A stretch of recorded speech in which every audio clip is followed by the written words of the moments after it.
Hola, ¿qué tal? Los saluda Javier Arguedas con un nuevo repaso semanal, un resumen casual de algunas de las noticias internacionales más destacadas de esta semana, una semana decisiva para el futuro de dos de las grandes potencias del mundo. Vamos a ver cuáles son los temas que me gustaría destacar con ustedes en esta semana. La semana 35 de este año 2020. Comenzamos con la renuncia de Shinzo Abe y lo que significa para el futuro político y económico de Japón, las masacres en Colombia que han generado un descontento social recrudecido, también la convención republicana en Estados Unidos que formalmente elige ya a Donald Trump como su candidato a la presidencia y las protestas en Estados Unidos por un nuevo incidente de violencia policial y racismo. Bueno, una noticia que por lo menos por un periodo puso la atención internacional en el centro de Japón fue efectivamente la renuncia del primer ministro de Japón, Shinzo Abe, quien deja su cargo después de ser el primer ministro con el mayor periodo en el poder desde el año 2012. Así como lo titulaba aquí el financiero, Shinzo Abe, primer ministro de Japón, renuncia por motivos de salud. Bueno, en concreto, esos motivos de salud son una colitis ulcerosa, así se llama la enfermedad que padece y que según él no podría permitirle gobernar de la forma adecuada. Abe dice que tener problemas de salud puede conllevar a decisiones erróneas y que por esa razón deja su cargo. Bueno, la figura de Shinzo Abe es una figura, diría yo, bastante querida en Japón. Fue un primer ministro que llegó al poder en el año 2012, recordemos, en un contexto muy complicado para Japón porque no solamente tenía todavía las secuelas del terremoto y de la crisis de Fukushima, de la planta nuclear, sino que además llegó a un Japón con unas estructuras tradicionales, sobre todo en materia económica, que favorecían a los altos mandos de siempre en el poder económico del país y en el poder también de las empresas, y él prometió liberalizar la economía y modernizar el aparato estatal de Japón con beneficios que sobre todo serían económicos. Así lo llamaba. Él se hizo llamar el líder de los Abenomics, de la palabra inglesa economics, así que esa era su gran promesa. Y así como lo titulaba aquí, por ejemplo, el Universal, ¿qué son las Abenomics? El proyecto inacabado para relanzar la economía japonesa. Bueno, era una serie de reformas muy profundas, pero sobre todo con una política de estímulos económicos por medio del Banco Central de Japón, que llevó, eso sí, a un altísimo endeudamiento, más del 200% de endeudamiento en la deuda pública de Japón en relación con lo que puede producir el país, es decir, con su Producto Interno Bruto. Pero también una serie de reformas que, por ejemplo, facilitaban el acceso de las mujeres al mercado laboral y que daban más poder a los accionistas sobre las empresas por sobre, por ejemplo, familias que tradicionalmente tenían el poder en las empresas japonesas. ¿Qué pasa ahora? Bueno, muy probablemente estas políticas económicas vayan a continuar, pero como lo decía ese artículo que les acabo de enseñar, es inacabado el proyecto porque parece que esas reformas, si bien llevaron a un crecimiento sostenido de la economía de Japón por mucho tiempo, no llevaron realmente a terminar con ese impacto que Abe se había propuesto. En realidad su gran proyecto era, además, y ahí no tuvo suerte, finalizar su periodo con los Juegos Olímpicos en Japón que pondrían finalmente la corona a ese proyecto de llevar adelante el país. Y bueno, corona precisamente vino, pero de otra naturaleza, y es que sabemos que la pandemia no pudo finalizar con ese proyecto. Ahora vamos a ver si los Juegos Olímpicos son en el año 2021. ¿Qué pasa en el futuro inmediato político del país? Bueno, ahora va a tener que elegir el partido de Shinzo Abe un nuevo líder que muy probablemente vaya a ser el primer ministro porque el Parlamento tiene pues la potestad ahora de elegir quién va a ser el nuevo primer ministro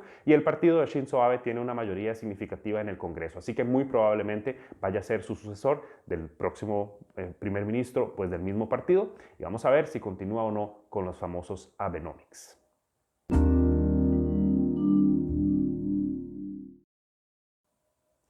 Bueno, Colombia vive un repunte significativo de la violencia en el país que ha llamado ya la atención de organismos internacionales y que ha circulado alrededor del mundo por la cantidad de masacres que se han registrado en los últimos días, donde 3 personas o más mueren a manos sobre todo de sujetos armados y que más que todo ha afectado a jóvenes en el país. Así como lo titulaba aquí El Tiempo, masacres, síntomas de una violencia mayor enquistada en el sur del país.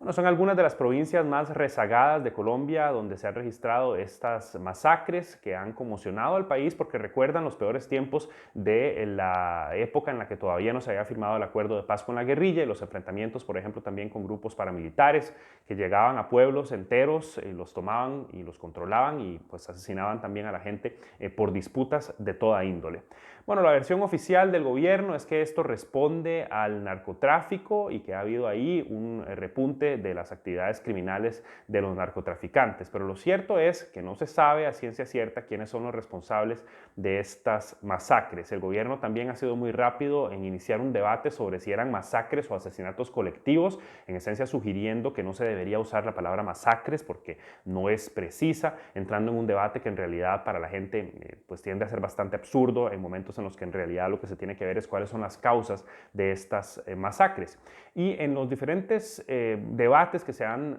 dado a lo largo de esta semana, pues siempre viene una vez más el argumento que siempre se ha sostenido y es que falta una presencia estatal en muchas de las partes en las que estas circunstancias se registran. Y es que a falta de, por ejemplo, educación o de servicios básicos o de unas oportunidades para sobre todo la gente joven, pues es que se facilita que haya problemas, por ejemplo, con el narcotráfico, pero también con otros grupos armados en el país. Y ahí es donde los mismos jóvenes han salido a las calles también a protestar. Así como lo titulaba aquí RCN Radio, jóvenes y estudiantes reclaman resultados contra masacres en el país. Bueno, los llamados al gobierno nacional son sobre todo a investigar realmente cuál es el trasfondo de las masacres y de dónde provienen exactamente, porque hasta entonces lo que se tiene son simplemente frases que no están todavía sustentadas sobre si es el narcotráfico, otros dicen que no, que son grupos paramilitares, otros dicen que es el ejército, es decir, no hay claridad y no hay resultados en las investigaciones y ese es el problema principal.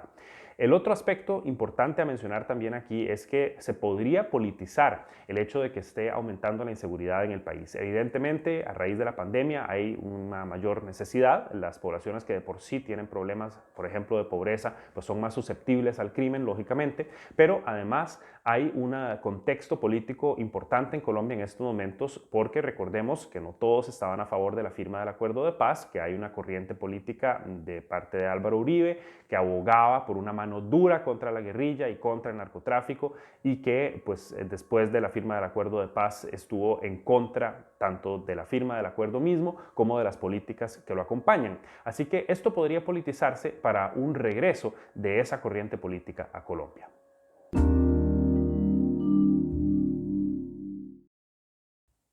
Bueno, así como la semana pasada les contaba que se dio la convención demócrata, pues esta semana se celebró la convención republicana en la que finalmente Donald Trump fue nominado ya formalmente de nuevo a la presidencia de Estados Unidos o en su defecto a la reelección. Y bueno, como todo evento alrededor de Donald Trump, no faltó la controversia por varios aspectos. Así como lo titula aquí Ámbito, la convención republicana vuelve al discurso más conservador. Ahí hace referencia pues a los contenidos de esta convención en la que hablaron varias personas. Llamó mucho la atención la cantidad de familiares de Donald Trump que hablaron, hijos, su esposa por supuesto, la primera dama, pero también por ejemplo esposas de sus hijos, algo que es poco común en el lineamiento normal de invitados y de personas que se expresan pues en la convención republicana, así que fue un evento bastante familiar. Además de ello, el discurso conservador del que hablaba el artículo pues intenta cortejar a aquellos republicanos que tal vez no están 100% convencidos de Donald Trump desde un punto de vista, pongámoslo así, ético o moral, las personas que son más religiosas y que ven algunos problemas en las políticas que ha implementado Donald Trump y sobre todo en su comportamiento, pero que intentan pues ahora ser convencidas de que Donald Trump favoreció esa agenda conservadora, por ejemplo, en una lucha muy intensa contra el aborto en Estados Unidos y por supuesto su apoyo a las iglesias evangélicas. Hubo también una monja como parte de las personas que hablaron en la convención republicana. Bueno, la controversia se debe sobre todo a la utilización de recursos públicos en esta convención, algo que no es común y que para muchos tampoco es permitido. Por ejemplo, el hecho de que el discurso de Trump fuera presentado desde la misma Casa Blanca, en un evento en la Casa Blanca, pues utilizando ahí recursos del Estado, y que hayan hablado también personas que formalmente no deben expresarse en este tipo de eventos, como es el caso del secretario de Estado estadounidense Mike Pompeo. Y el otro aspecto muy importante que generó mucha controversia también es el hecho de que se ignoró la pandemia. Así como lo titula aquí La Vanguardia, Trump ignora la pandemia y cierra la convención republicana con un acto masivo en la Casa Blanca. Bueno, cuando hablamos de que se ignoró la pandemia, obviamente sí hubo intervenciones, sobre todo la de la primera dama, que hablaron sobre la situación actual del COVID-19 en el país, pero en la mayoría de los discursos apenas se mencionó el hecho de que estamos en medio de una pandemia global y de que Estados Unidos es el país prácticamente más afectado, a raíz también de las políticas que siguió el gobierno de Donald Trump, por supuesto, y la mayoría de los discursos se enfocaban en presentar una realidad previa a la pandemia, es decir, cuando se hablaba, por ejemplo, del desempeño económico del país o del nivel de desempleo, se mencionaban datos de antes de marzo, lo cual, por supuesto, en perspectiva de la mayoría de los críticos, es ilógico porque las cifras de desempleo y las cifras de crecimiento económico reales pues, son las que existen actualmente y eso implica que va a haber una necesidad de un desempeño económico pues, mejor. El argumento de los republicanos, por supuesto, es que ya demostraron antes de la pandemia que son capaces de hacer crecer muy significativamente la economía de Estados Unidos y es un argumento que podría ser fuerte también en el contexto de esta elección.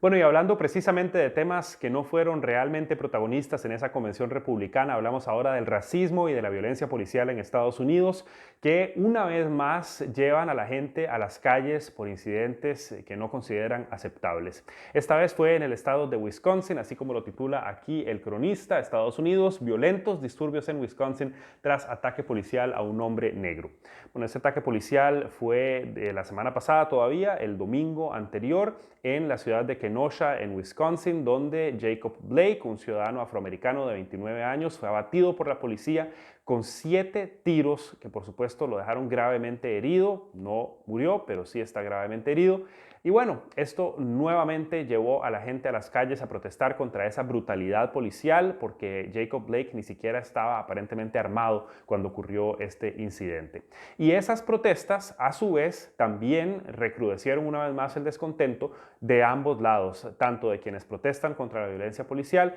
como de parte del gobierno y de las autoridades que condenan estos movimientos por la violencia que también los caracteriza, hay que decirlo. Y es que se caracterizan por saqueos, por destrucción de espacios públicos, algo que lógicamente las autoridades no quieren permitir y reaccionan reprimiendo en ocasiones estas protestas. Bueno, en medio de esas manifestaciones por el incidente de Jacob Blake, un joven blanco de 17 años paseaba por ahí armado, se considera una milicia o parte de una milicia y mató a 2 de las personas que estaban participando en estas manifestaciones, generando aún más descontento porque a diferencia de Jacob Blake, que recibió 7 tiros en la espalda, el blanco de 17 años no fue disparado, nadie disparó contra él, sino que más bien simplemente lo arrestaron en un procedimiento normal. Así que esto está nuevamente encendiendo ese debate sobre la inequidad de condiciones que tienen los ciudadanos con base en su raza en Estados Unidos. Y a diferencia de lo que se había visto hasta ahora, en el deporte sobre todo, esta vez hubo una reacción muchísimo más contundente con la suspensión de partidos incluso. Así como lo titulaba aquí Yahoo Noticias, el deporte en Estados Unidos se planta contra el racismo y Trump carga contra la NBA. Bueno, ese es el debate que estamos viendo. La NBA, la Liga de Baloncesto, pero también la Liga de Hockey ya tomaron medidas para protestar en contra de ese racismo y en contra de la violencia policial, aduciendo sobre todo que de parte de la Casa Blanca, del gobierno, no viene lo que se requiere en estos momentos, que son acciones contundentes, palabras de aliento y una condena clara a lo que está ocurriendo en el país. En la Convención Republicana, y quizá esto fue también el catalizador de estos movimientos, prácticamente no se mencionó el tema y en varias ocasiones hubo discursos en los que se dijo muy claramente Estados Unidos no es un país racista, no tiene problemas de racismo. Así que esa es la confrontación de realidades y de posiciones que siguen recrudeciéndose en medio de esta campaña política. Bueno, y así llegamos al final de este repaso semanal. Si les gusta, recuerden compartirlo y suscribirse al canal en YouTube y yo los espero la próxima semana. Hasta entonces, que la pasen bien.